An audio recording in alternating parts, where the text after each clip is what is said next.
Indivisible, with liberty and justice for all. Are you all?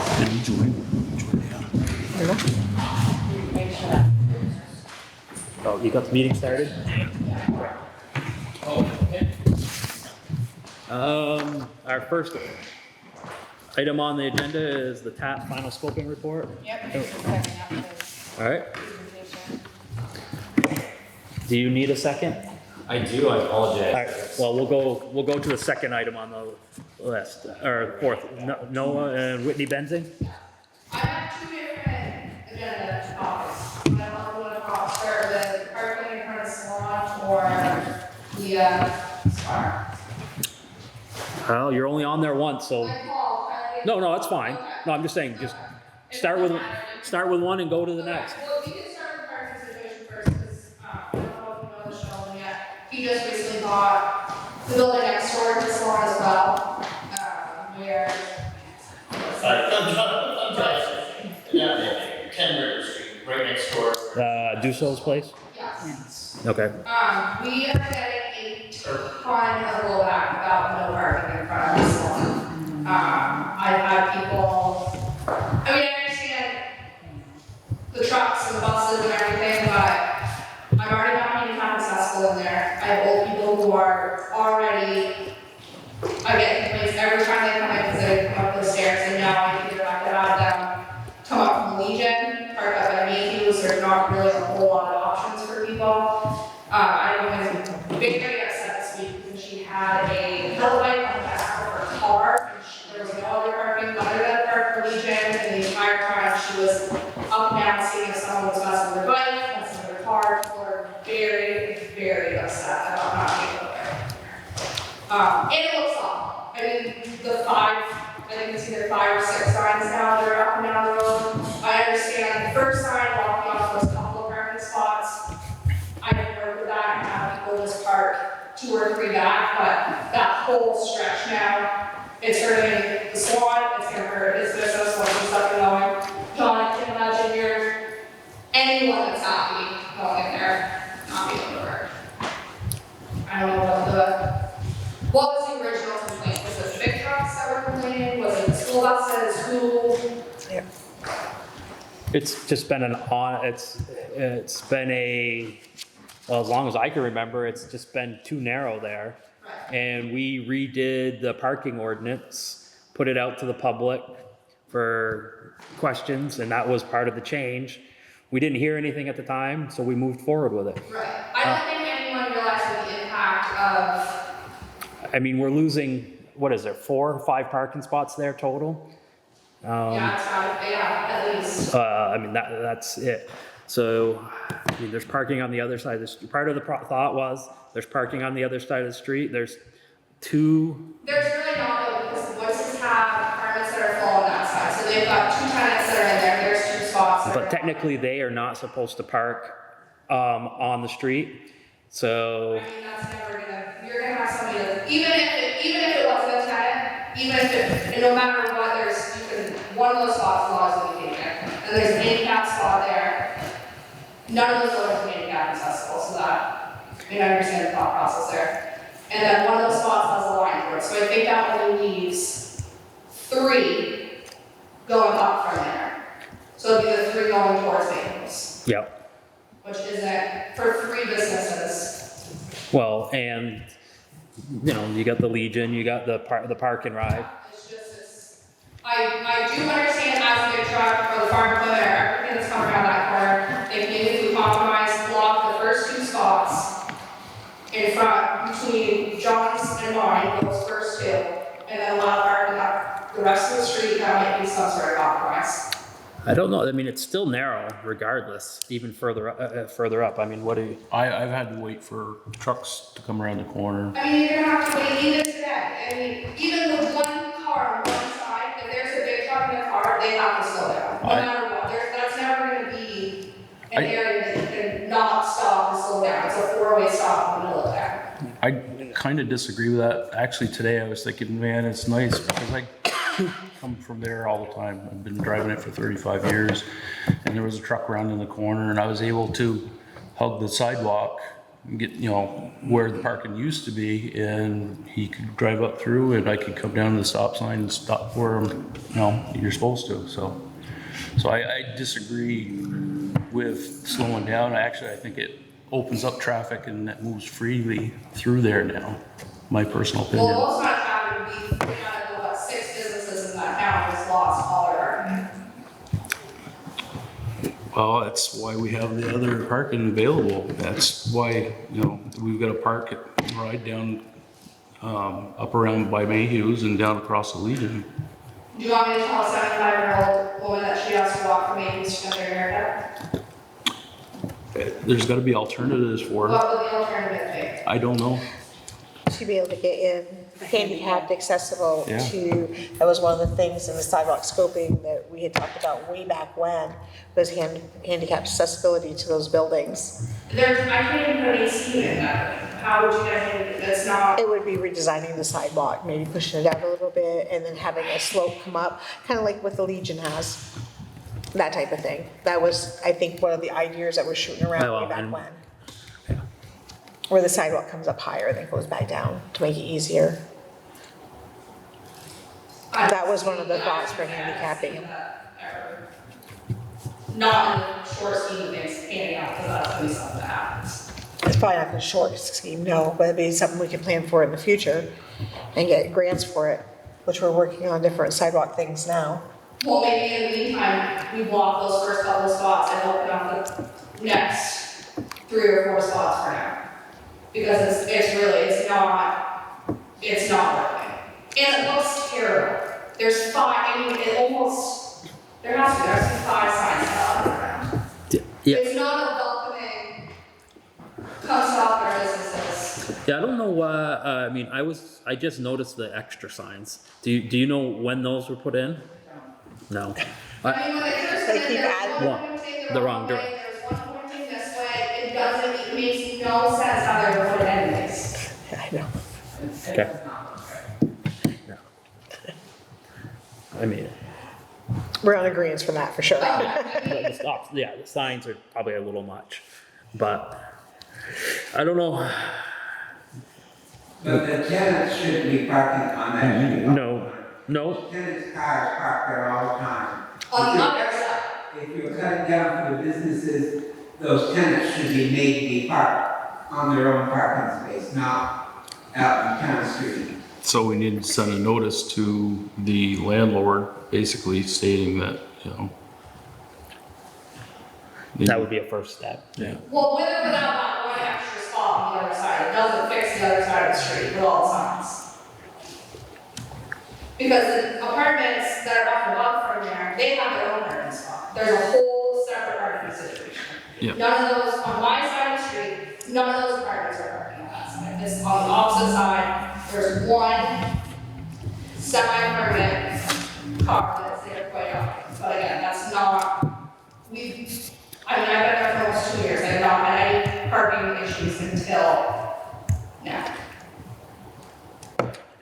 And this has been in effect since last fall, and it's just now coming to light. Because then now there's 5 signs instead of 1 sign. So I think when there was the 1 sign, everyone was parking up from the 1 sign. I didn't have anyone parking directly in front of the shop, or my shop. They were going, In front of his place. yes, in front And of they his. didn't put up the one sign until sometime this spring. Yeah, because that's all they had. Yeah. Which that was one of those pointing towards the Legion. Yeah. So that didn't really, so then the next 2 signs went in, then people were parking up from those next 2 signs, which was then in front of the apartments. And now there's another 2, so they go all the way up to where it hits across. Which is doing its job, people are parking there. I do sometimes just to test the waters, but it's been, I've had a lot of interviews, so I just don't know. Have people been coming in? Yeah. And you're not even going yet, you will have people complaining. Or maybe. Yeah, eventually, depending on whatever I do, it isn't probably bothering me as much right now, no offense, because I see your side, and I get that, and I see your side 100%. So maybe there's a compromise that something can be done, maybe open up a couple spaces, and something or other, I don't know. I mean, I see that parking can be a side of the street is all full. And then it's like, you know, if you're working in a building or something, I kind of get that. But I don't know, it's a tough area. So why is there a handicap parking space there? There Across used- the street? No, probably it's been there since there was a restaurant there. There used to be a hairdresser directly across the street. Are any of those buildings handicap accessible? No, I don't know. I don't think it The one is. on the corner down she has 5 steps on either side to get in there. No, I don't know the history of that, but Is that something that we could possibly change and give them one more parking space on the opposite side, just to make it a little easier? we can discuss That it. would help. Maybe Alan, something. what are your thoughts? You know, having spent a little time working in that area, you know, I understand it's an inconvenience maybe for some people, but then you gotta weigh that against, you know, the potential for some real bad accidents right there. That road just simply is not wide enough for, you know, big vehicles to get through there when you've got cars parked on both sides. So for me, you know, I'm kind of weighing convenience versus, you know, safety. And, When's the last time there was an accident there? I'm sorry, When was the last time that there was an accident there? I don't I know. was gonna ask, Ruth wasn't Building. your vehicle hit or someone's vehicle hit there Ruth by a Building. truck? Yeah, Worth the- yeah, there was, 2 years so, ago, 3 years so ago. there has So been, that was when I was there. So 1 in 3 years. yeah. I mean, the whole point of doing this was to prevent accidents. You know, you don't want to wait for somebody to get killed to say, gee, maybe that's not you know, there isn't room. I mean, I've personally seen how big vehicles really struggle to get through there. Well, that's what I'm That's saying, we just made a my thought. compromise, and we kept a couple spots in front, right in front, blocked off. And then, I mean, I'm out of there, not there till 8:30, I'm flying out of the door at 4, so I'm not there evening hours when commuter traffic's coming through, I'm not there yet when school traffic's coming through, ever. If kids are in school, I'm there, if kids are out of school, I'm not there, because I have kids in my home, so. But I think a lot of it too is you have the buses, but you have the constant truck traffic coming out of Canada. I know they feed the mill and we get them coming from this way, we come this way, but they're also coming in and going to Poulins or going to Mark St. Pierre. So it's a constant So flow. those businesses are more important than, their accessibility for their business is more. I'm not saying they're more important, but the safety is more important. And they're paying the taxes to drive on the road. I'm paying taxes in town, I pay my house taxes, and it's the same, we're all paying taxes. Is there any signs up above for any caution going around that corner? It's a good question. I'm not sure. I don't believe so. I've driven the road so many years that, you know, You it's just try to oblivious. see 'em, yeah. Yeah, There's a caution narrow road. yeah. If that would help, no matter what, Yeah. and that, for, no matter what you do, that would definitely help. Maybe a sign just caution type corner. I know before those signs were up, I would sometimes, or what used to be the cross, and I'd be stopped up there waiting for trucks to come around the corner because it was basically a single lane for these trucks going through there. And man, it's just ludicrous. I mean, you're bottlenecked. Those buildings have been there, the road's been there, I don't know, Yeah. million years. Longer than we have, yeah. Granted, I'm sure traffic is built up over the years Yeah. and people coming, you know, so, I don't know. And I don't think this time of the year it's as much of a concern, but when you get the snow, the snow's up against the sidewalk, and it kind of just, everything starts to creep inward, it's probably much more of a concern then.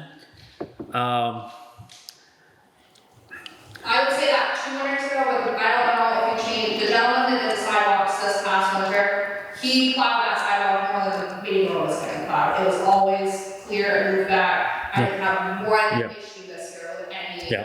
sidewalk. Well, that's good to hear. That's good, that's good. Well, I guess we can we can talk with Jason, see if he thinks there's any workarounds and go from there. We'll ask Jason to look into it. I mean, I'm happy with the change. I mean, I get the impact to the business. I just don't know, like, how, yeah, like Alan said, how do you balance, it's finding that medium, so let us see if there's I mean, I know what you proposed, you know, and maybe that is something, but maybe it isn't as well. Even, I mean, everything else, all things aside, it looks terrible. All the signs need to be fixed. It looks awful. It's not. Yep. And what do you, I mean, I agree, but what do you think would work to ensure people didn't park there? I mean, there's spots out here that have white lines painted across, and there are people, if they're gonna park there, they're gonna park there. It sucks, but it's, no matter what you do, somebody's gonna park there. Yeah. I Okay. don't know. Yeah. I don't know, the signage situation is, like you said, maybe a caution sign in front, the big trucks now. I mean, it's no tighter right there than it is in any other city that these people are driving. They're coming out from Canada, and they're going through something, and anywhere else, they're driving through the same stuff all the way down. This isn't like, Yeah. The only place I know of that gets that tight is maybe in Enosburg when they turn by is it Champlain Farms? Other than that, I don't know a lot of places where it's that tight. That would be I mean, that's in just, and out of Burlington, in and out of places, there's all, I mean, yeah. I understand it's not, things could be worse. Okay. Okay, so I will ask Jason to give us an opinion as to if anything different can be done. And we'll talk about it at next meeting. My other question is where we're at with Leland. I understand, 5 emails and multiple phone calls since we met on the 24th of March. And the only response that I received is nothing different than what we spoke about almost 4 months ago. That things are gonna get looked into, or we're gonna talk to the attorney, and not, I haven't gotten a single update. Wasn't there some law changes with what the state does now and given back to the town to take care of? I don't know how in depth it went, but somebody has sent me an email on it. John, do you have any updates? No, I've contacted, I think, the attorney 2 or 3 times going on it. Because once the attorney asked us about get new pictures and deal with us because she was afraid of bird flu. I sent that email to the attorney, and she said she would contact her, and we didn't hear anything, so I contacted the attorney again, said she would get hold of Leah. And why are we going to the attorney and not the courts? Well, we're gonna have to have the attorney to go to court, because we already had a settlement. Yeah, but why would, I guess, but why does our attorney have to be the first, why does our attorney have to contact her directly and not, why don't we go direct? I thought she was already in contempt. Well, I think she has that, since the day that. So, I mean, I don't know why we're still bothering with trying to reach her through our attorney. Well, you have to, because that's where the court works. They always want you to make some settlement before you try anything else. Well, it's impossible to settle someone who won't even let you go there to begin with, so that has to be. Any of these cases they never can be settled quickly. So there, If we either make some objections to anything, that could put it out for months and months longer.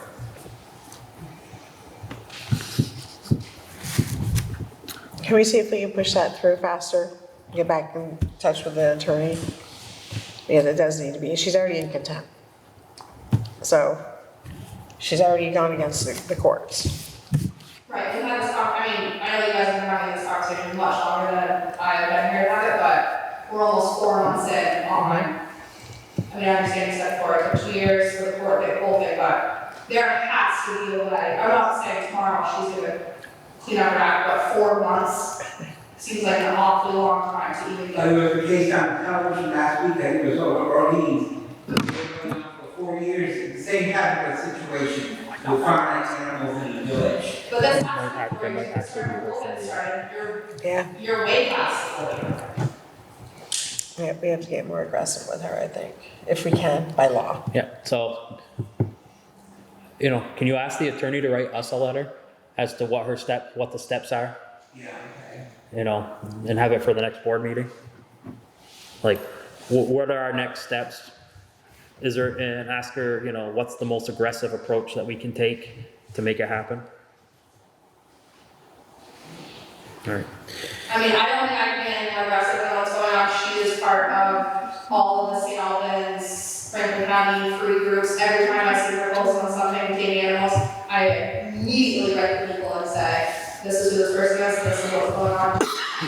Anymore. She was trying to get 6 sheep over the weekend. I messaged someone, she had 50 ducks on their way. She's not in any way, shape, or form on the race of anything that's going on there, so. understood.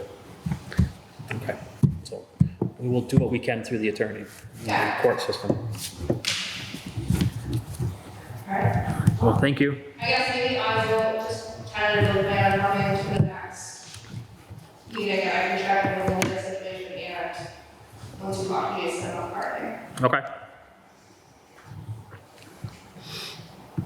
All right. If there's nothing, you have nothing else, you don't have to stay. Thank you. Thank you. All righty, we'll go back to the TAP final scoping study. We will.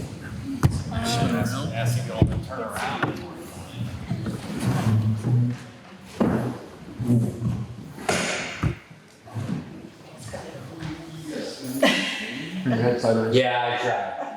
I think it's the floor, unfortunately. If I just start slowly just creeping that way, it's subconscious. Kylie, were you able to kind of preempt the nature of this conversation, kind of why I'm here, so to speak? So I think we're gonna have a conversation with Sherry, but unfortunately not the entire board, so. Okay. Yes, I apologize. Well, no, that's all good. I can just kind of share what I'm doing here. So for those that may not, yeah. Sorry. We'll start from scratch.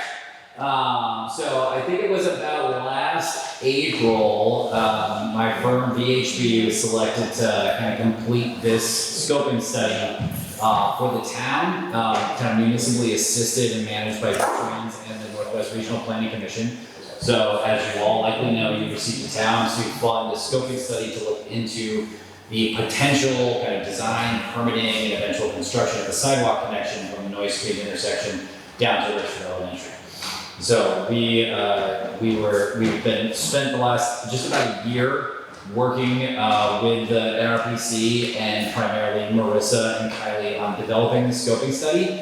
This is kind of the final step in the process. So we provided a complete scoping report, submitted that for review by the town and V-Trans, got comments, revised it, and have kind of concluded the study portion. The final step now is to present basically the findings of the study alongside the recommended preferred alternative to you all and seek your endorsement ahead of kind of closing the chapter on this and then informing, I'll finish this with informing you all about next steps. So I'll keep this extremely brief. I welcome casual and conversational. I don't need to stand up here and talk at you. I would much rather have a discussion. So if you have any questions, say, hey, wait a minute, did this happen? What do you mean by that? By all means, throw a hand up or just interject. Nothing I'm not used to. But real quick, we'll just kind of share who kind of was involved in this, how the project came about, what's called the purpose and need statement. Eventually, we kind of moved through an existing conditions assessment and then assess potential alternatives to meet the purpose and need of the project. We comparatively evaluate those options, and then I'll just open it up for open discussion unless we have a presentation and share with you what's up next. So, just a quick introduction. I mentioned my firm name. My name is Drew Jingles. I'm a project manager with PHB. We're based out of Winooski. We also have offices in Rutland and Montpelier. I was assisted a lot on this by a staff member of mine, Elizabeth Sundberg. We worked with Greta at NRPC, and as I mentioned, Marissa and Kylie. And the project was partially funded and solicited through the V-Trans Municipal Assistance section. So Lydia Lugo participated as a representative for the AOT. So kind of why did this project come about? Obviously the town put together a grant application for a TAP grant, which is the Transportation Alternatives Program, was successful in that. And so stemming from that kind of initial grant application, we developed our purpose and needs statement. And this I always like to call our North Star for a project like this. If we are not meeting the purpose and need, we are inherently not accomplishing the project. So the purpose of the scoping study was to improve pedestrian safety, access, and mobility between the Village Center and Richford Elementary School along Route 105. And then obviously along the way, given kind of some challenges and constraints on both sides, assess reasonable crossing locations. So what is driving this? What is the need for this? The needs for pedestrian accommodations, access management, intentional crossings, and then safe routes to school. So basically you can sum all that up as we want to be able to provide a safe opportunity for folks to connect to and from the village and the school by means other than just a private motor vehicle. So what did we look at to get there? And I apologize, I wasn't really sure what format I would be in presenting, so the next slide is still very small, but I will talk through it in detail. So this is just a brief overview of the alternatives that we considered, and looking at how do we get from the kind of existing sidewalk network, which kind of includes just north of the Noy Street intersection here, down into the school. Along 105, that was kind of in particular, we weren't really looking at any sort of roundabout routes or circuitous routes. We were looking to come down the path of least resistance with pass them up directness and connect to the school. So when we looked at the project area, that really amounted to, is it going to be more sensible to do this on the west side of the road, or is it going to be more sensible to do this on the east side of the road? And that's the kind of the dark line is the west side, the lighter blue line here is the east side. And so we looked at these two alternatives. This is kind of what I was talking about. It's going to look a little bit small, but I'll present a more zoomed in version of where we kind of landed as a recommended preferred alternative. But this kind of faint, kind of gray yellow line here would represent a proposed new sidewalk. This kind of green fill in is what we call the limit of disturbance. And again, I'll present a more zoomed in look at this in kind of 6 segments so you can see a much bigger scale drawing. But this, we kind of laid it out and assessed the potential area of impact, especially particularly outside of the state right away, and what that would look like. And so we kind of put that up there, ran a model of it to see how much outside of the state right away it would impact. We did the same thing for a second alternative. In looking at an east side option. Now the crux of this is north of the Jolly Station, both alternatives are pretty much exactly the same, and that's due to some pretty severe side slope and likely ledge present along here that really just renders this area, frankly, never mind the presence of the gas station here, and you always kind of want to avoid going into the ground around a gas station because you're not sure what you might find in the dirt. The less dirty dirt, the better, especially in the state of Vermont. So both options from the Jolly Station North involve a west side sidewalk, and then of course with another crossing back here to the east side to connect with the existing sidewalk network that leads into the village. And so you can see here, we kind of called out as identified marked crosswalks, and that again, that approximate kind of limit of disturbance. So we took both of those alternatives, we presented them back in, I want to say it was wintertime, I can't quite remember on which side of 2024, 2025, but we wrapped all these up and presented them in this kind of comparative analysis and looked at them against a certain criteria. So kind of at a high level, what are we looking at in terms of multimodal, so walking, biking, transit accommodations. Obviously this one really kind of hones in on pedestrian and or walking safety and access. Compared the two, both kind of checked all the boxes to the same degree. The alternatives ended up being very, very comparable, if for no other reason than the character of the roadway is pretty consistent within the right of way down the whole road. So you look at things like aesthetics, community character, and any economic impacts to the community, conforming to the regional transportation plan, the NRPC and the town plan. Are we meeting the needs there? And then obviously the big question at the bottom there, are we satisfying the established purpose and need of the project? We then do a pretty extensive kind of impact analysis. So that's why we lay out those alternatives the way we do, and we look at their general area of impact. And so this looks at impacts outside of the state right of way. Are we going to be needing to move Utilities, are there any identified natural resource or cultural resource sensitivities? So are there archaeological resources potentially on site based on an archaeological resources assessment? Are any of the properties along the corridor in question considered historic?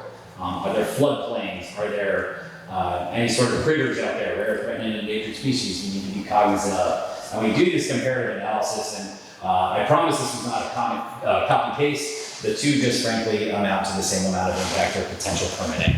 The key differentiator, albeit extremely minor in the grand scheme of things, is the conceptual cost estimate presented at the top. That's an all-in cost. So if you were to take the findings of this study and move it toward construction, that approximate cost right there accommodates design engineering, permitting services, construction, and construction engineering management. So that's all in to build one alternative or the other here.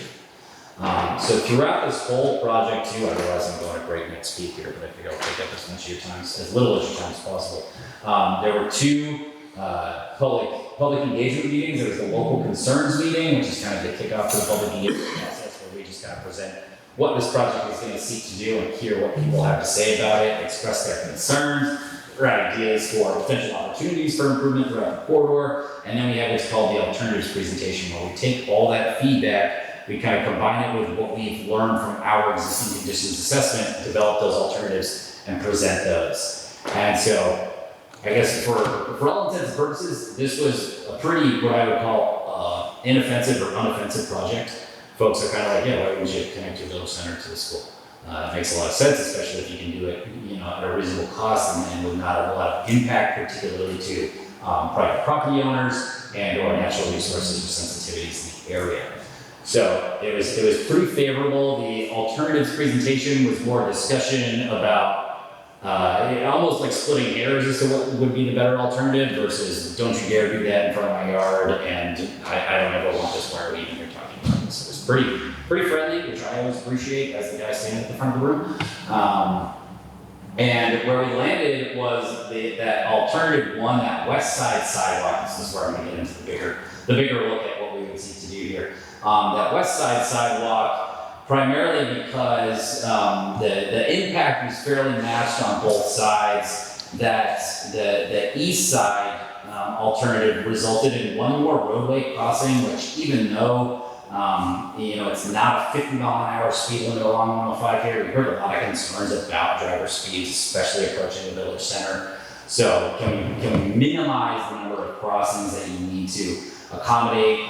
What are the opportunities for connections? There's the future Richford Trails. I can't remember quite the name of that project.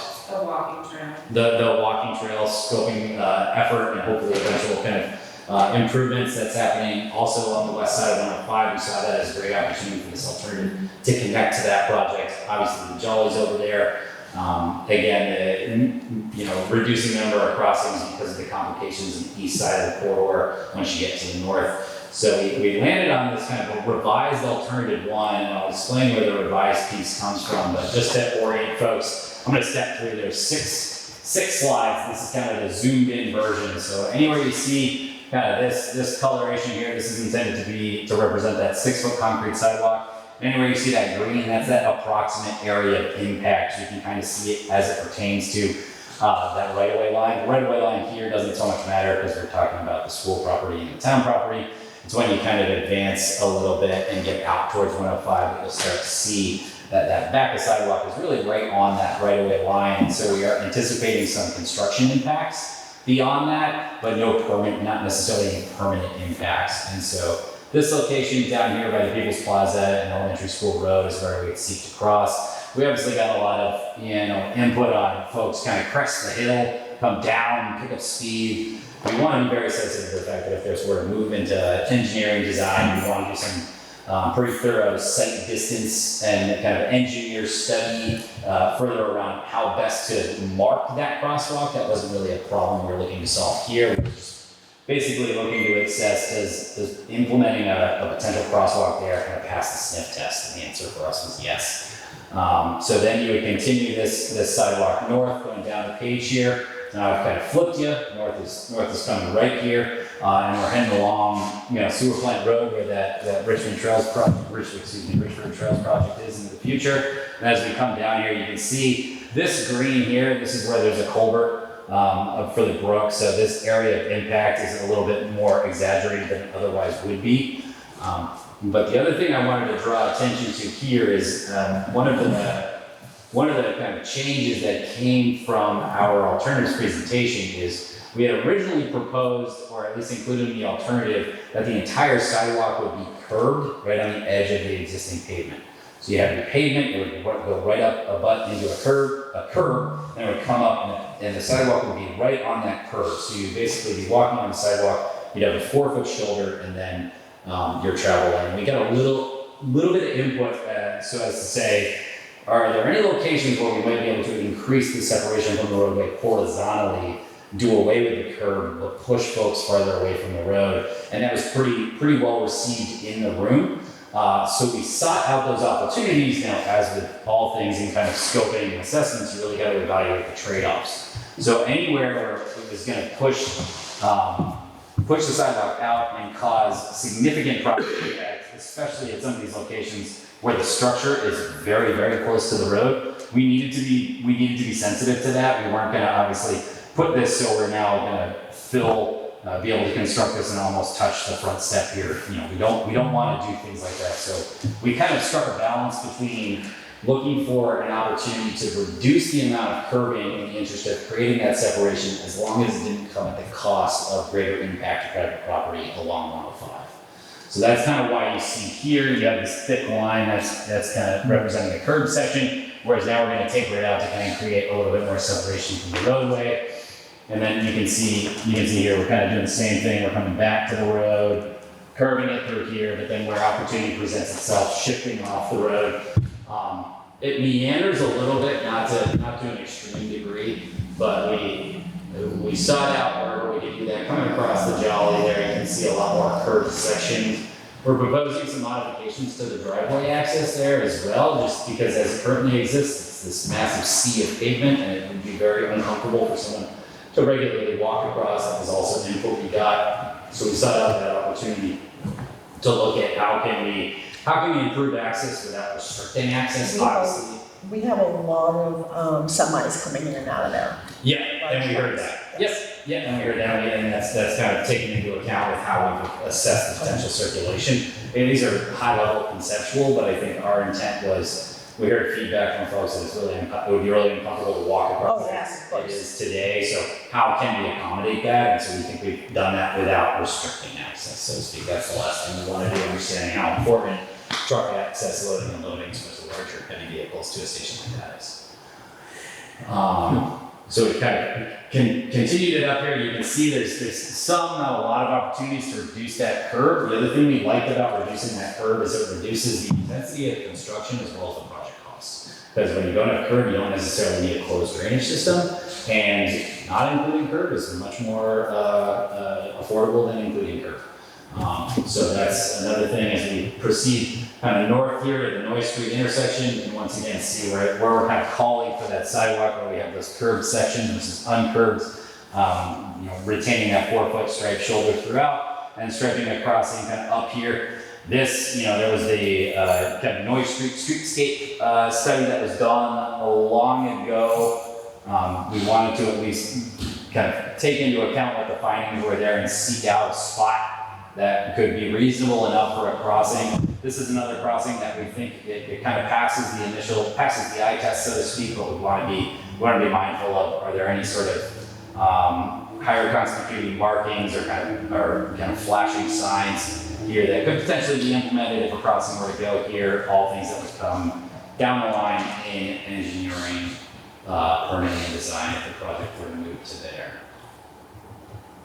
So with that, any questions, comments? So it needed, when you did this, it all had to stay in town right away? I'm just asking. That was the goal. Well, I'm just saying, like, it just, to me, it seems like it would have made more sense to go on the other side of the road. There's a ditch down that side of the road, and you would have had to put the sidewalk on the other side of the ditch, which would have created the buffer, like, I guess. Talking about through here. Yes, on the pink side. So one, And I guess my initial thought in looking at this is, had you put it on the other side and you had to put the sidewalk on the other side of the ditch, when you're plowing snow and stuff, it's not gonna, whereas this is always gonna be immediately filling in the sidewalk. I guess that's just my initial thought. But yeah, and there was definitely discussion about which side of the road it should go on. The one thing that came up is I believe all those lots, at least at the time, were for sale. Yeah. I'm not sure if they still are. No, I think they all are. They all are, okay, and so there was a little bit of uncertainty and just like you would need to deal with the property owner, you would need to get a maintenance and access easement, you need to probably buy that land from them. But there was also kind of I believe at the time, I think it was either myself or someone else mentioned, you know, if you have someone, are those commercially zoned? Yes. Yeah. I think that was what we heard, and so my thought was, well, if a developer's gonna come in and Now, that would be a positive. purchase those, you can make them build a sidewalk. Yeah. Or request them to make them, but you can say, all right, yeah, no, that's lovely, that's a great development. Would you consider building a sidewalk on the east side of the road? Up until obviously we cross, you know, just right around. Right Yeah. Okay. Yeah, there was certainly discussion about kind of which side of the road, and we ended up with the recommended alternative being on the west side there. And you said it eliminates one crossing, I'm guessing because. Yeah, it would eliminate the need for a crossing here. So if it was on the east side here, I guess the one caveat there is we wanted to provide a crossing down here to the People's Plaza. That's the secondary one. If we didn't need that, then yeah, you would have it obviously along the east side of the road and it would have the same amount of crossings, because it would kind of, if I could go back to this bigger scale drawing, it would kind of zigzag. Yeah. You know, because you come up here, you cross here, you come up here, you cross back here. Yeah. Okay. And the cost presented on the screen there, the conceptual cost of the preferred alternative with the reduction in curb would come out to $900,000 all in. So that's there's a cost savings there. We saw that could be representative of a savings. And the crosswalks, are they gonna be the type with, push button type things, or are they just? That would be a kind of an engineering call. I think there's a little bit that goes into that. Are the lights gonna be flashing directly into somebody's window? Is there a need based on speed of traffic and the volume of traffic for those? Those are typically a more scaled up treatment. Signs and a marked crossing get you a lot of the way there. Okay. But if there was precedent or an identified need for it, those are called rectangular rapid flashing beacons, or RRFBs for short. If there was a need for those, then those could absolutely be considered. Okay. Yeah, they're a fairly popular treatment because they're pretty effective. But as far as next steps, I think the question is just sort of, well, I guess, are there any other questions, thoughts, comments? You have one sidewalk in a very dangerous place. I'm sorry? One of the crosswalks is in a very dangerous place. Is that the one up? The house Noise? just up by the Dollar General. Yeah. There's a red house right there, you have the crosswalk right there. Yeah. I grew up in that house. We have been almost hit, I don't even know how many times, from people coming up out of town, along with several animals have died in that area. From this direction? That one right there. Sherry, we walked it. Yep. And what we were thinking of when we walked it, it was the clearest view, I think, where you put it on your scale. It was the clearest view of coming up the hill from both sides, but we also talked about getting, one of those flashing. Yes, I would say something like that in It's that a- area. Side to. It's a very challenged location. Yeah. Yeah, because when you're sitting down in your car and you're coming up over that hill, you can't see to turn up to Sweat Street. Right. Yeah, that was certainly the discussion that was out there. It's very challenged because it is kind of a double crest. Yeah. Never mind the Noise Street Y. And so that's one of those things where we identify the best possible location Yeah. based on the information we have, but if the project advances in engineering design, what we would do, we're engineers as well, what we would do if we were so lucky to work on it would be to kind of assess the sight lines to say what is the required, and when I say sight lines, there's a metric called stopping sight distance, which is the amount of distance I would need to stop if I saw someone up ahead in the crosswalk. And so if I don't have that, it might not be the best place for a crosswalk. But if I don't have that, and there's quite simply no other place to put a crosswalk, but you know you need to get people safely across the street, you look at those scalable treatments to make the crosswalk more visible. And so you have something like Kylie mentioned, the RRFBs are one example. And what you would do is you could have an opportunity for one where if someone pushes the button here, there's also a sign down here that flashes. Yeah. And that would say, you know, there would be the pedestrian symbol, the person, 500 feet, and then the lights would be flashing. And so I know, okay, I got a crosswalk, I can't see, the lights are flashing, that means someone in. And then when I press that hill, I know that I can assess the situation. And so there are those scalable safety treatments you can make. But as you said, it's a tough spot. And so without like just regrading the road, which is cost prohibitive, what can we do to meet the mark? Yeah. Is how those conversations come together. Can I add something? I worked at the elementary school for a lot of years, and when we've been walking kids back and forth on that road, like taking trips to the library or here, and we always walked on the other side, on the east side, because it's grassy. Mm-hmm. And you could get away from the road. Yeah. Another thing we used to do is we used to go out the back and go on the rail trail and come out by, what's his name's farm? Yeah. Yeah, and then walk up by the town garage and onto Noyes Street, because there's no traffic there. That on the other side, that on the west side, that scares me.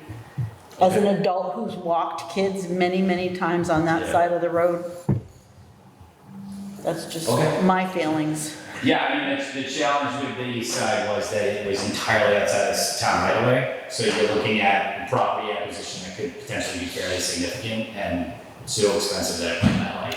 Right, once sidewalks are in, you're gonna feel more comfortable anyway, because Right. you've got division already for the sidewalks. So Yeah, hopefully no, but I'm there's saying enough. walking along on people's front lawns and stuff like that, there's driveways, there's everything, and they just, half the time, they don't look, they don't expect the kids to be walking. Behind And you're talking groups of 20 and 30 kids if they're taking a little walking field trip or something. Yeah, and I do think, awareness naturally increases if there is an official pedestrian facility there. So if there was a sidewalk, I think people would pay it much more mind and there would be that expectation to look for people walking. But I totally hear what you're saying.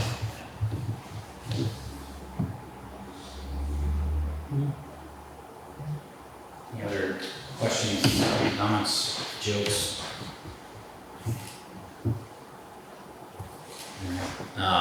Obviously a little bit of back and forth around which side of the road there. I said the project team and the public support did land on the west side, understanding that east side would exist almost entirely outside of the public right of way. And that was one of the more significant reasons, in addition to the kind of site challenges in the north end.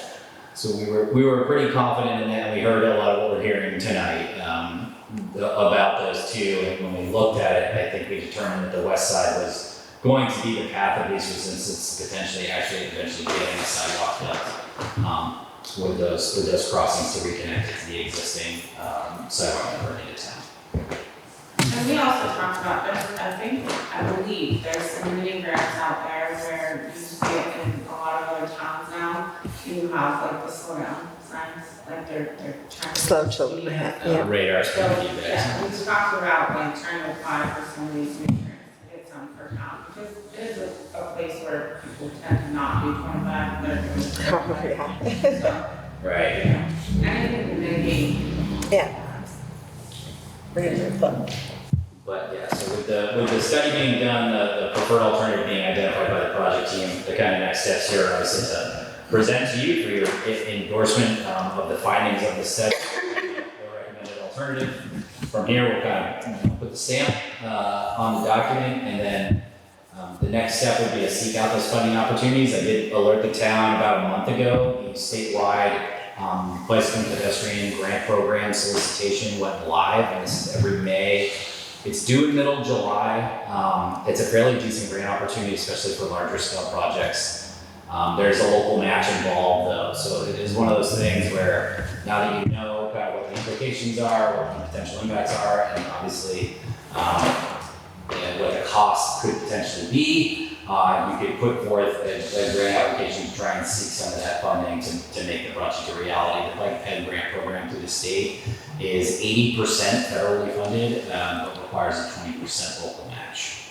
And so it's probably, I'm not sure, what would be realistic if it's in this grant cycle. There's obviously the grant stream that funded this study, which is the TAP grant, Transportation Alternatives Program. And there are a couple other local opportunities for grant funding out there as well.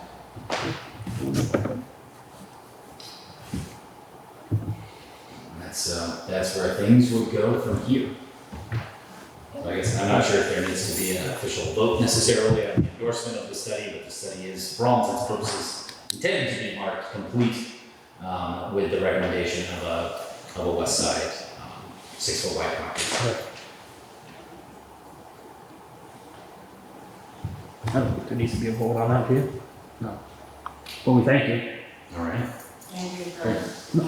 You're most welcome. Any other questions or? No. Looks pretty good. Is a 6-foot sidewalk standard now? Generally, it's a 5 or 6. I, as a practicing engineer in this space, prefer to recommend 6 feet because on the off chance the passing distance for somebody in a mobility aid device makes sense, e.g. a wheelchair is 3. Yeah. So if you have a 5-foot sidewalk, you got somebody can pitch it in or something. Yep, makes sense. All right. Thank you. Thank you. Alrighty. Thank you, Nadine. Any additions and deletions to the? You. Yeah, I actually, we're not aware that I was supposed to schedule ahead, put on the agenda, but if I could, On what piece? no, that is the present so far, I've turned my own up. Okay. Well, we can add you to a little later on, would that be all right? And we can add you a little later on the agenda? And what is your name and topic? My name is James. Okay. James Plecka, that's K-L-E-C-K-A. I recently purchased property on Brook Street, 789 Brook Street. And the road which is owned by the town leads up to that property, that easement from has recently washed away in part. So I wanted some more information regarding the maintenance schedule, I understand from third parties, that I could have access to that contract to see kind of what's going on there. And then I just have some questions about possible remedy to the state of the road going into the future. Well, do we want to just discuss it now? Yeah. Whereabouts are you talking about it washing out? 789 Brook Street, so it's right as it's basically, where there's a bridge you go over, it's not too far out, my neighbor in his house. So there's the camp, Yeah. and then just past that is where you're talking about. Just past that, it's washed out. You bought the 50 the like 12 or 10 acres up in there? Yeah. Okay. Yeah, I'm hoping to build there, but being able to navigate this issue is going to be important in the future. Is that even, that's not even a town road, is it, that far up in there? I don't know where the town road ends. The town, from my understanding, ends before that, and it turns into a private land town road. Yes. Going up the Washington. And is it, do you know if it's class 3, class 4? I don't know the classification, I've heard people say, and class 4, it doesn't look like a logging road to me, but it's not being maintained, it doesn't look very well, so it's on its way to being class 4. And right now, I can't safely drive a vehicle on it, so as to what qualifies as a road, as the technology Yeah. the town's using or the third party contract. Yeah. I don't know what the terms mean, so I need to take that into account where I stand. I have been in discussions with getting that fixed, because even though I don't think we just get it to the point that it's passable so we can get to our water treatment plant. We actually just spoke about it with somebody that is leasing the land about fixing that section, because It is collapsing. It collapsed once before we fixed it. It looks like water coming off if you're going up the right-hand side, came over the culvert, and so they are talking about getting permission to cut some of the trees on the right-hand side, maybe lay them lengthwise up against the other trees, and then take some of the right-hand side of the road and build it, and then. That's what it looked like to me, is that you need so much material, you have that reinforcement for the other side, cut away into the portion on. Yeah, so that's 10, but we just need to get in touch with the person that leases it is gonna get us in touch with the landowner to see if we can get permission. And then we're also talking about doing a little ditching up through there because, well, what's happened is because it's such a heck of a bank on the left-hand side, people keep creeping further to the right, which collapses what was there for a ditch. So we actually, in the last week, we've talked about having somebody come up with a littler excavator than the town owns, because the road is so narrow, their excavator's too big, it doesn't have the maneuverability. Like bridges too. Huh? Can you cross the bridges there without compromise? Well, we can go through, you can cross with the excavator, but it'd be better to get in with a little one that has the swing capability to maneuver in the road. So that is being looked at, that section of road. But is there any kind of time frame we might have some additional information regarding that? I can follow up with my road foreman. He was gonna look into getting that done. I can't say it's an immediate thing. Like I said, it just needs, we're typically just like to get up there and check the water plant. So it's nothing we've actively maintained to a certain standard in the past, just so that it's passable. Yeah, this is something the town is choosing to do. Yeah. My understanding is, I think that's a class 4 road. We're under no obligation to, bring it to a certain standard. Right. Yeah. Well, that was another point for my own understanding is the specific terms as to the town's relationship with the third party that's maintaining it. What the expectations for maintenance are. Is it just at your discretion when you think it would be suitable to pass through to the? That is the consideration. I don't know the exact answer for what a class 4 road, what the.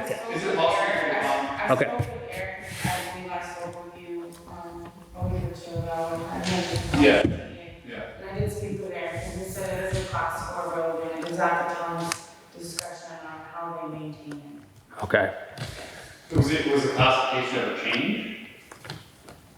I don't believe so. Is there a way I can get that information?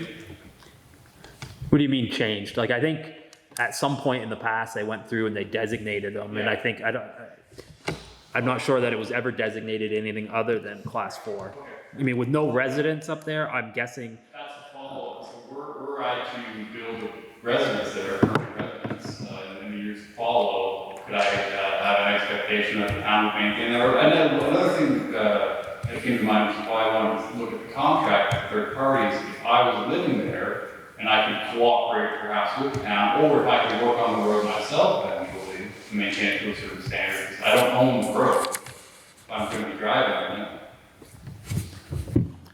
I don't know. I think I think a conversation with Eric and then the abutters on where that road goes through and how those. well, according to Jason, we don't technically own the road either. So we don't own it either. Well, that's what's listed. Yeah, so I'm guessing, You should come and speak with Eric and he can help you decipher some of yeah, the language and the deeds, I think you'd feel a little better. Okay. yeah. Oh, well, congratulations on your purchase. So, how would I do that? Do I just call you and make an appointment to this? Yeah, sure. What's his last name? Eric Collins. He's our town minister. Okay. And is it possible to get a copy of the contract together with the third party to maintain that? I don't think they're, I missed that. I don't think we have a, what do you mean a contract? So there's no third party that maintains that already. It is, the work that's done is done officially by the town of Richford. Just to make it passable for our water and sewer department. I was misunderstanding that. I thought there was a third party. No. Contract. No, it's just our highway crew will make it passable for our water and sewer department. Well, I think that answers all my questions now, so I'll be in contact and speak with the town. Thank you. All righty, thank you. Go to town. No.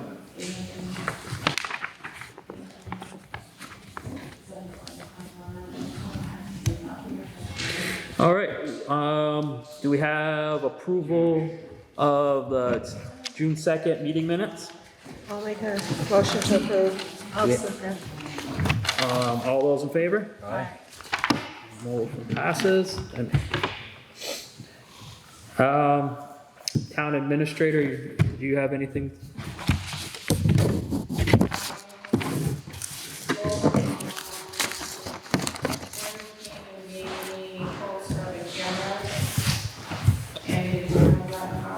Alan's got it right now, actually. For the water and sewer plant, Yes. What's that? for the water and sewer plant. Yes. You guys want to talk about that? Yeah, we can talk about it.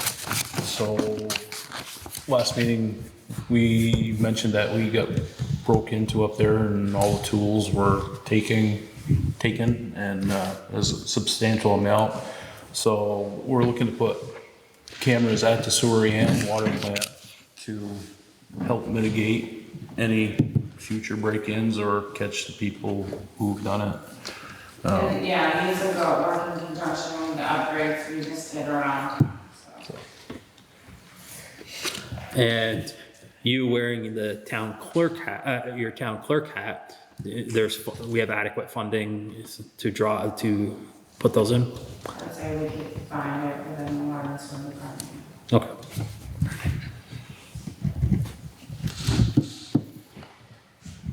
I'll make a motion to move forward with the purchase of the cameras and installation. I'll second it. My only question is, what is the time frame on this? Is it something they can do it pretty quickly? I didn't receive the quote myself, but I can reach out to Chris from Philo, and he's been, they choose pretty well, so I imagine it can be done. Okay, pretty quickly. But I think you probably have to wait longer for them to order the equipment. Then the install? Okay. Do we have a second? I'll second. All those in favor? Aye. Anybody opposed? Motion passes. Have you considered, because of where the location of the water treatment plant is, it's that way. Have you considered anything with alarms that can notify, loud alarms that can notify people? In addition, the cameras are good, and we need to take the money and put them in for the cameras so we know what's going on. Because this is the third or fourth time that we've had a break-in out there. Well, you make a good point, and I'm wondering if maybe not alarms going off, but I'm wondering, can these be connected to designated cell phones that alert? Because I know, I know the technology's out there. I have a trail cam that every time a deer walks in front of my camera or any wildlife, I get a a little ding ding. So I'm wondering. I don't think that they don't work on that just because of the network that they are, and they all work together, and, we use NPR boxes. Well, can we ask though, and I want, it doesn't need to be all day, but I mean, Just a motion detection within the building, Yeah. I would think would. I think you'd have to get something separate, but I can. yeah. Yeah. And I mean, it doesn't need to be, we don't need to be alerted from, 7 to 7, but anything after, So do they have an alarm on the building or something that they could set? See, that would be something that maybe if you had an alarm and they disarm it in the morning and you might get something, let's see, something when they leave, they set that alarm and then you know when you have to clean that time. Like a bank at alarm. night. And because these break-ins are getting more and more expensive to the town. Yep. So we need to use that same amount of money to fight it by putting in some alarms that make us aware. Well, can you just follow, I mean, we'll definitely get the cameras, but can you ask about if there's any additional, measures, that, like, what it, Yeah, even if you have to go through something, something else. yeah, We could still probably, we can get one. yeah. Okay, thank you. Anything else, Kylie, with your town administrator hat on right now? Nothing's really report on this one. Highway report, Jason has been working on organizing, I'll call it the border station culvert replacement. He's talked to the US, he's talked to US Customs, Canadian Customs, some of the affected property owners. So they are planning to move forward with that, I think sometime in July, correct? Yeah, Yeah. we need to have a conversation with the other side because there's some potential issues with shutting down the road for a few days, so we need to. The Canadian side? Yeah, I need, he gave me the contact, and so I need to get in touch with them and work something out. Yeah, I don't think it should be a deal breaker. I mean, ultimately, they should have to bend to us. It's on our side. I mean, Right, what can we do to help? yeah, I mean, we'll put signs up, you know, they have to go through the West Berkshire port for a couple, you know, it's only, we're talking days, not weeks. So, I mean, it seems like they could be accommodating, but yes, okay, try to be a good neighbor, I guess. Other than that, in the last few weeks, they have gravelled the Stevens Mill Slide Road, the Nixon Road, Johnson Road, and I believe your road as well, the East Richford Slide. You know, put in, you know, a couple inches of gravel down the whole length of the road. It's been a long time since, gravel outside of mud season has been added to the road, so it was nice that the entire road got at least a little build up. Roadside mowing, grading, your normal springtime stuff. That's about all that I have to report for the town. No, minus, they will be doing some of this, the project we just talked about when we get that organized, some little side projects. Building report? As everybody knows, the post office building was broken into last weekend. Front door was smashed. The person tried using a crowbar on the door, tweaked it just a little bit to where it's like a ½ inch off from top to bottom, but ruined the lock, ruined the seals all the way around the door that you can't replace anymore. The door is really old.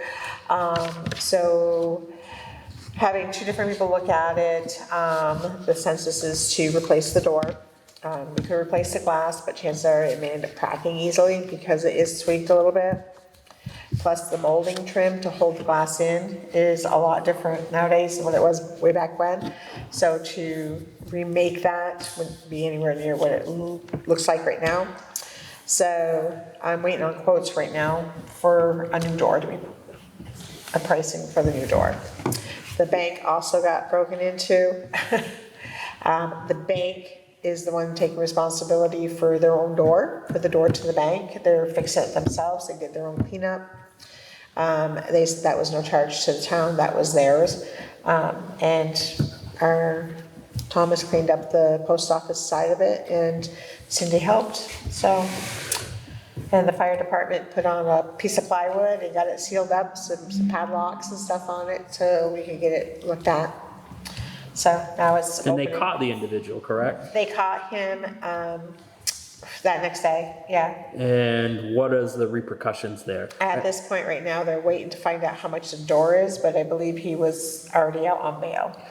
Well, my question is, Should be 2 felonies, I'm thinking. He broke into a post office and he broke into a bank. yeah, well, that's what I mean, though, I mean, The police I mean, officers because have even though it's him owned by a municipality, the fact that it's a federally occupied building, does that Yes. make it a federal?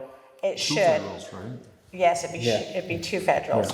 And I did mention that to the police officer, he goes, well, I was told you guys own the building. I said, we own the building, but we are leasing it to these 2 different entities, which are federal.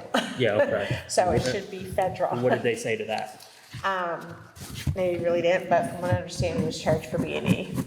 But maybe we should follow up to make That's sure, what I'm thinking, really make sure it's gonna hurt. Police Officer Weed is the police officer that investigated it. Not saying he's the one who set the charges, but he's the one who investigated it. Do we I was need in to follow up? contact with. Yep, I can do that. Okay. Hopefully maybe you get this divorce. You're putting out for quotes and stuff, but how quickly can we get the quote going in place? How quickly? I have no idea.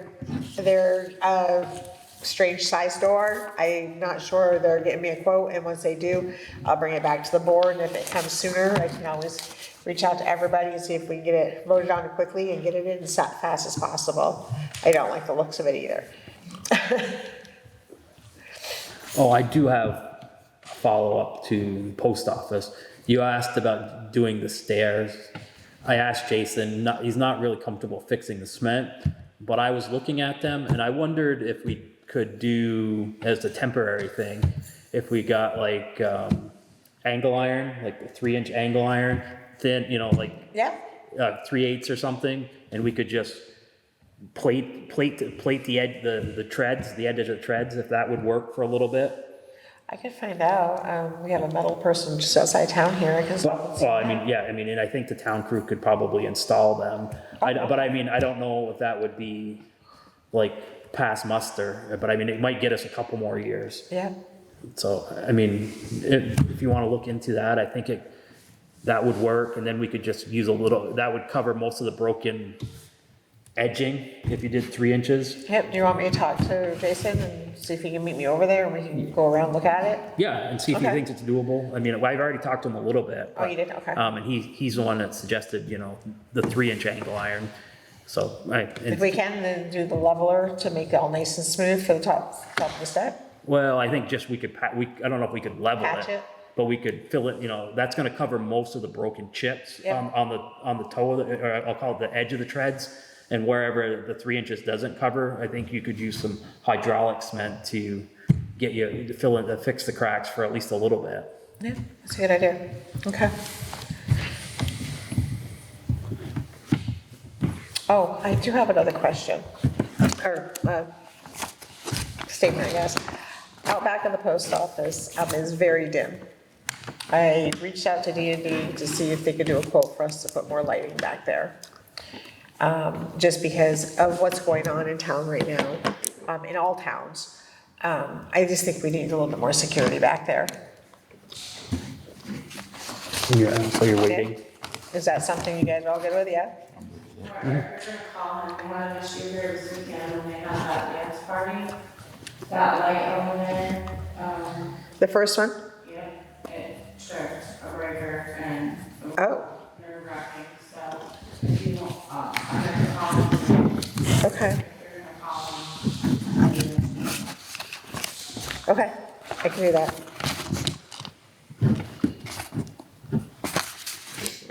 Do you have somebody to repair the problems on this building? I'm waiting for the person who's on vacation. He's supposed to contact me on Monday. Yeah, so, yes, and they're coming back to paint it, he's just As soo- waiting for. Yep, as soon as the rot part of it's fixed, he'll come back, finish painting it. Richie's gonna start on the washing at the end of, somewhere in July, because it has to be a month from the paint to cure before washing, or it's gonna take it off. Yes, that was my priority, and it ends up being the last thing on the list. Or getting done, should I say.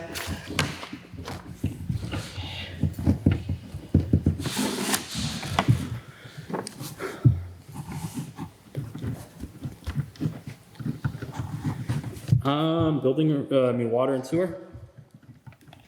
Well, we've already talked about the cameras. Other than that, we had a water break at a residential home this over the weekend, 39 Eastern Ave. And Simons came in and shut him off, so.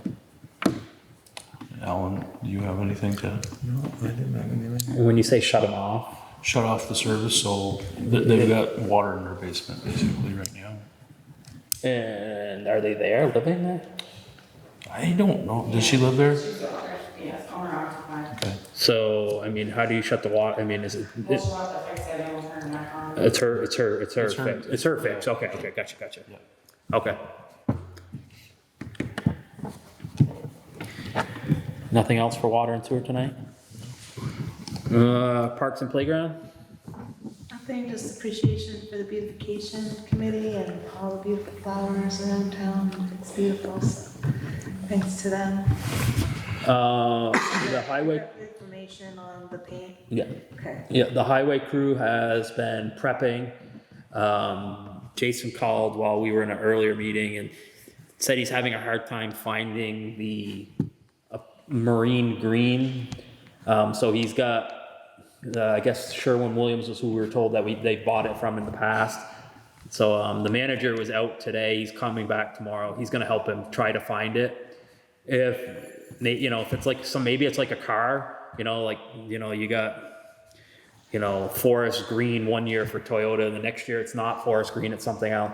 Maybe it's been retired, so if we can find it, and then we can ask them, for some greens in this, in and around that spectrum, we'll get those and select something as close to comparable as we can. But right now he's hoping to be able to find it tomorrow, find it. But I mean, it's ready. I'm pretty sure he said it's all set to go. It's just. Dale Curtin said it was forest green. When he came, he said his wife did all the fundraising for it. Well, from Carl Weatherby. It was marine green. It But was, yeah, I mean, it's all gotta be close, I'm it's guessing. gotta be really close to each other. So, but anyway, that's ready to go as soon as we get the paint. Cool. Any other business? Yeah. Last, All right. at our last meeting, the planning commission directed me to pursue funding for two bus shelters. One in approximately Weatherby in front, where people sit now, not then, and one bus shelter at the parking lot. And there's something at the federal and state level to match. Okay. I'm just curious, let you know what we're gonna be doing and that you're okay with it. Oh man, parking lot. Does anybody have any thoughts? No? I'm okay with you pursuing that endeavor. Okay, you select where we submitted the applications. Okay. Okay, Yeah. that's it. Thank Okay. you.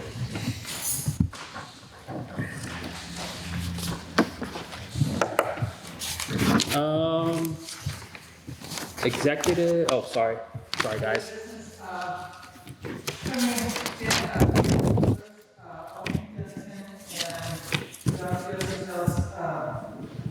Their appointments are up for the development review board. They both agreed to continue with another term, and I'm presenting those names to the select board to either approve or not. I believe it's a 2-year term that they have. Do I have a motion to approve them for the development board? Sure. I'll make the motion, you'll second? I'll second it. Sounds good to me. All those in favor? Aye. Any opposed? Motion passes. Anything else? John? You do have open positions, 2 more open positions for that. Are you actively recruiting? I'll recruit anybody. Okay, 2 vacant. Yes, John? 2 things for zoning, 475 Forest Street and 5060 River Street. We have sent the people's friendly letters, certified letters. They do not respond to any notice that we give them. And we're asking if we can have the attorney send them a letter. What was the noise street? 475 Forest Street, And what was the noise one? 5060 River Street. 50. Okay. How does the board feel about that? I think we need to pursue. Great. And it's for trash or dilapidated vehicles? What exactly is it for?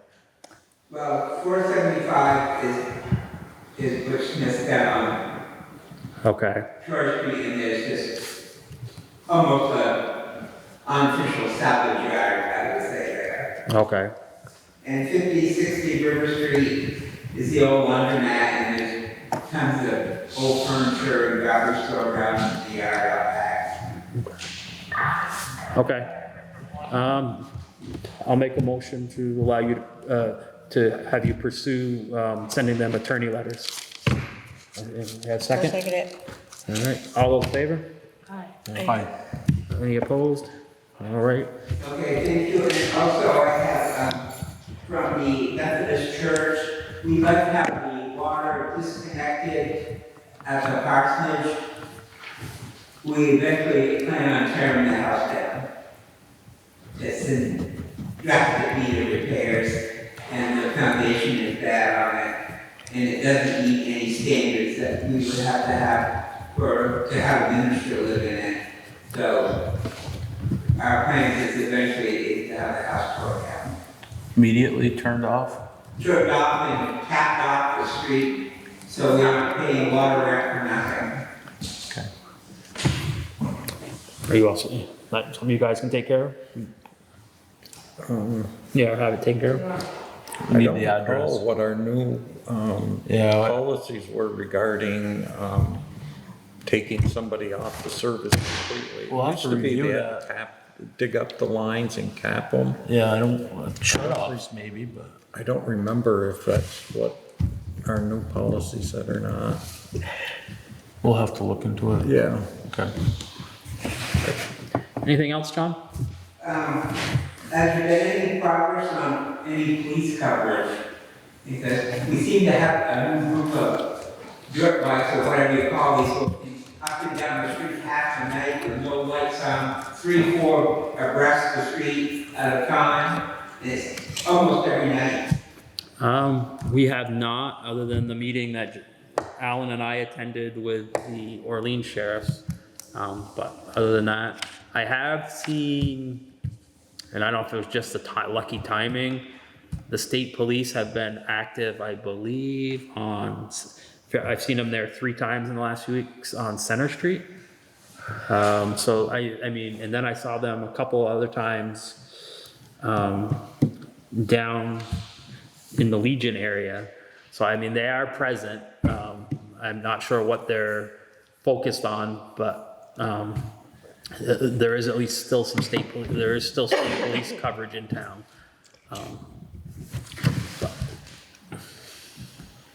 Some of the problems that were up here on Main Street apparently have moved down next to the Legion on River Street, I understand. That is my understanding as well.